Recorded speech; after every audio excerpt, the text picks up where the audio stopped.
Okay, so the third dish my mother-in-law is making is, what is it again? Hey everyone, you're watching another road trip edition of Wally Cooks Everything. It's another long holiday weekend in Thailand, so I'm gonna visit my mother-in-law for 3 days. And in those 3 days, she's gonna teach me how to cook 3 classic Thai dishes. Plus, I'm gonna chill out and relax in the most beautiful scenery, visit my nieces and nephew, and eat a lot of great food. You don't want to miss this because my mother-in-law is going to cook up a storm. So keep watching.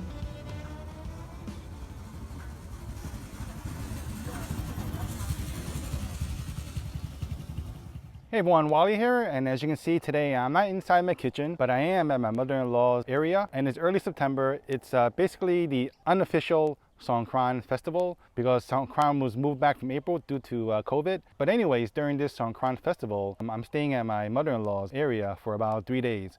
And for these 3 days, she's going to be showing me how to make 3 different authentic Thai dishes. The first one, Pad Thai Gong. Pad Thai is probably one of the most famous Thai dishes. Everybody knows about it. Second dish that she's going to show us is Hoy Tod, which is a Thai oyster omelet. And then the third dish is Goong Ob Woonsen, which is glass noodle with shrimp. And it's very nice to get outside my kitchen because it's really hot right now. Instead of you seeing me sweat inside my own kitchen, you're gonna see me sweat at a farm. And it's a pretty nice farm. Check this farm out. This farm here, it's an orchid farm, but they also grow succulents. These are a type of air plant. You don't need any soil. And then there's also like these plants. I don't know what it's called. And then there's these plants. I don't know what these are called. You're an idiot! See, here's an orchid. And some of these cacti aren't cheap. Some of them are actually quite expensive. I've been told that some of these can be about $20, $30 per plant. And I don't know what this is, but it looks quite painful.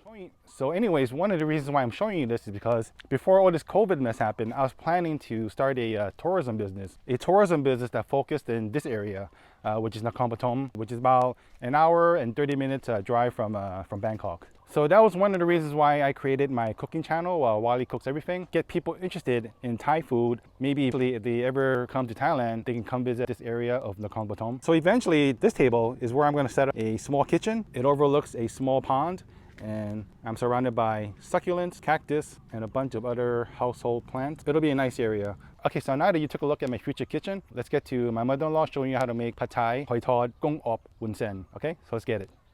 Okay, so my mother-in-law has her ingredients all laid out. Right here, she's got some dry rice noodles, pre-cooked shrimp, and her secret bowl of Pad Thai sauce, which I will get into more details later. And there is a bowl of pork stock, an egg, some dried chilies, bean sprouts, Chinese chives, and 1 egg.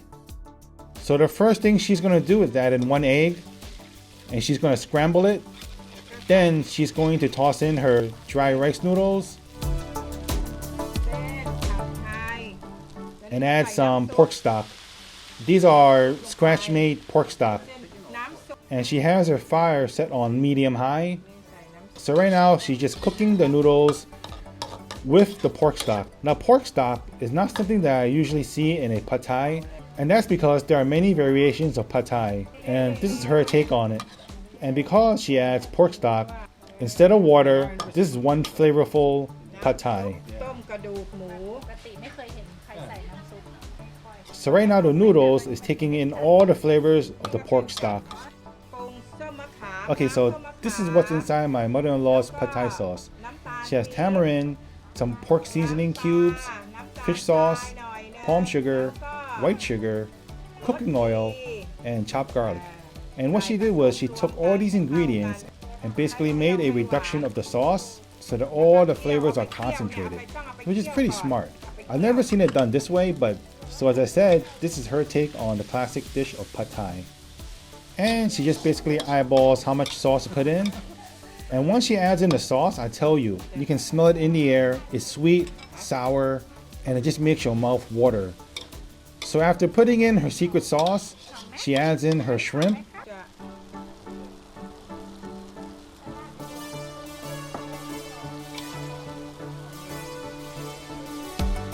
And when the noodles become a little bit more sticky and there's less liquid, she throws in bean sprouts.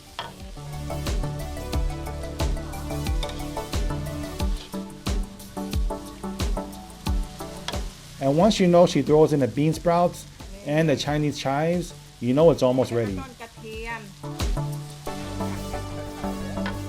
And just 30 seconds later, after the Chinese chives have wilted, it's ready.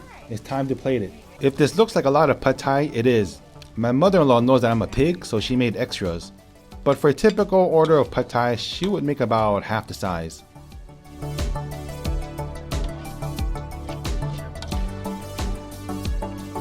So obviously this pad thai is not finished. She's gonna add the crushed peanuts and some red chili flakes. Finally, a wedge of lime. And that's it. And she knows it's good because she's made it hundreds of times.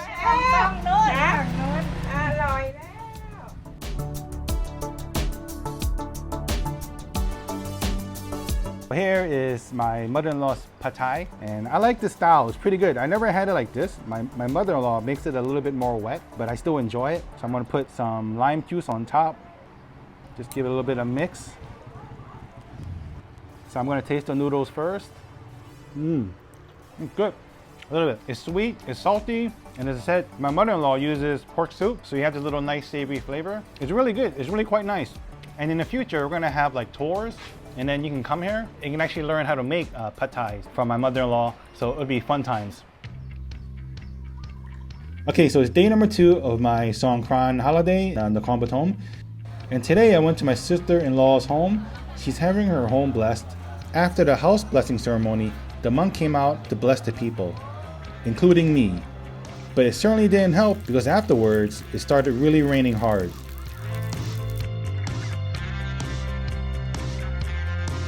And for some reason, my camera wasn't focusing so well. Plus, there were other minor technical difficulties. The first thing we're going to do is set up a Hoy Tod batter. So there's rice flour, all-purpose flour, some pork seasoning flavor, cold water, and 1 large egg.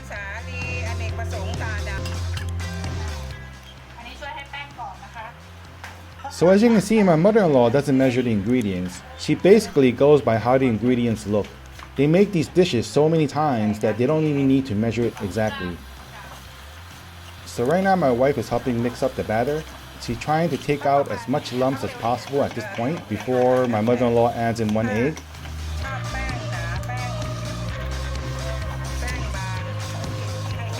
Hoy Tod batter is very light and very thin. And that's one of the reasons why it's so crispy. Once it hits the hot oil, it's going to crisp up real fast. And she added 1 tablespoon of pork seasoning flavor, which is basically MSG, but you can find it in the supermarket aisle. I think Noodles makes it. It's a pork seasoning. And then she just added a little bit more water to loosen up the batter even more. Okay, so the batter is ready. There are no lumps at all. It's completely smooth. So now it's time to start cooking, which would be great if we can get the fire started. But there's a little bit of a problem with our propane tank. So my father-in-law stepping in to try and figure out what's wrong with it. But eventually my father-in-law figures it out and the fire gets started. So while the wok is heating up, my mother-in-law is going to show us what other ingredients are included. She's using mussels, some scrambled eggs, bean sprouts, sugar, and cilantro. First, she's going to add a lot of oil. Yes, Hoy Tod is a really greasy meal, but you need a lot of oil and high heat to achieve a crispy pancake. And she's just about ready to pour in the batter. When the wok is hot enough, the hotter the fire, the crispier your food's going to get. You know, I don't know about you, but to me, that's like one of the most beautiful sights ever. Watching something fry, to me, is like watching a sunset.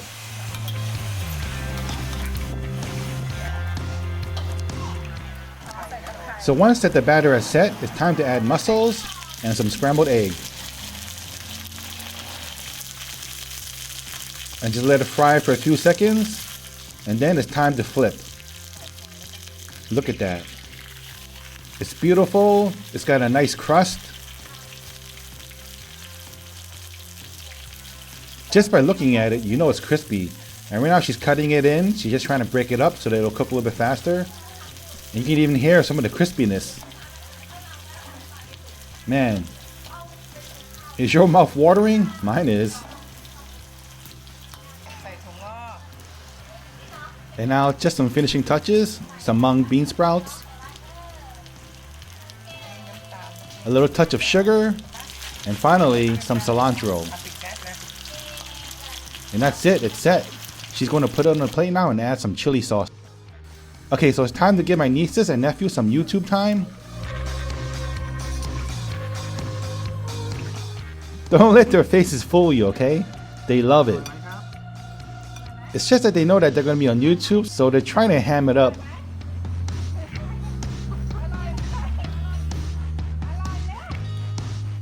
Just look at the enthusiasm.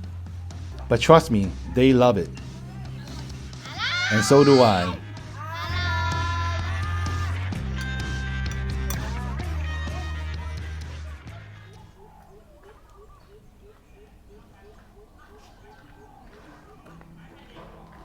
And here we are, day number 3 in Nakhon.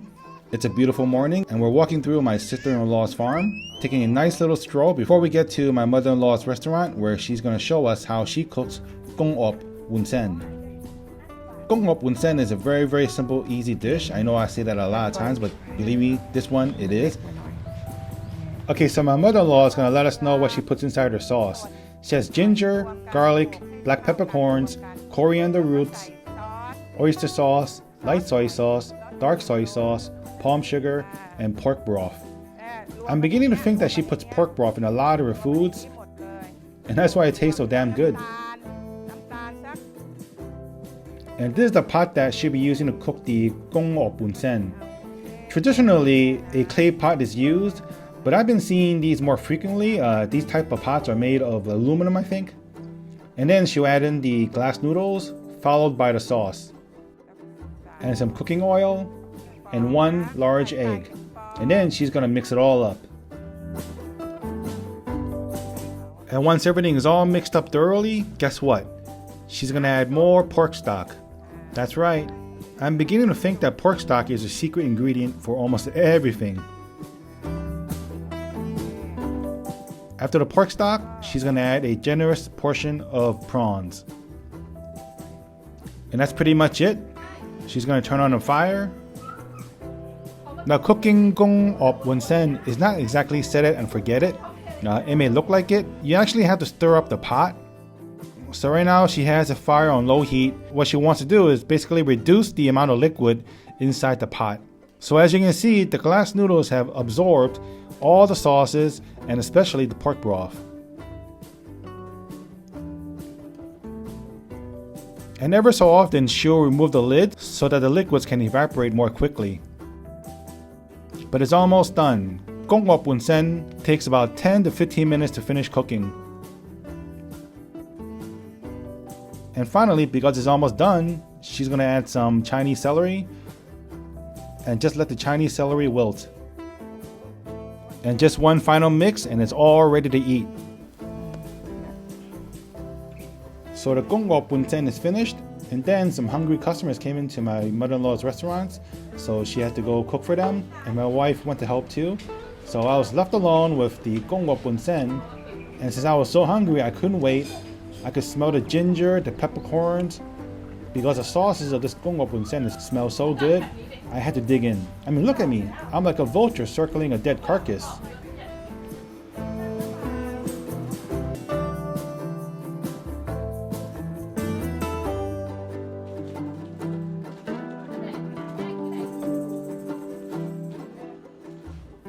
It tastes so good, the ginger and the sauces, and the noodles are still chewy. I mean, it's awesome. And here comes my wife telling me to behave myself and stop acting like an animal. So these 3 days were really fun. I have to admit, it's always nice to get out of Bangkok. Sometimes Bangkok is a little bit too crowded and a little bit too hectic. So coming out to Nakhon is quite nice. There's fresh air, there's plenty of open spaces, and definitely no shortage of food. And also, my little girl here loves seeing her grandma and hanging out with her cousins. So I hope that you all enjoy watching this video and watching my mother-in-law cook 3 fantastic Thai meals, and also learn a little bit about Thai cooking with my mother-in-law. Thank you very much, and I hope to see you all again the next time. Take care and goodbye.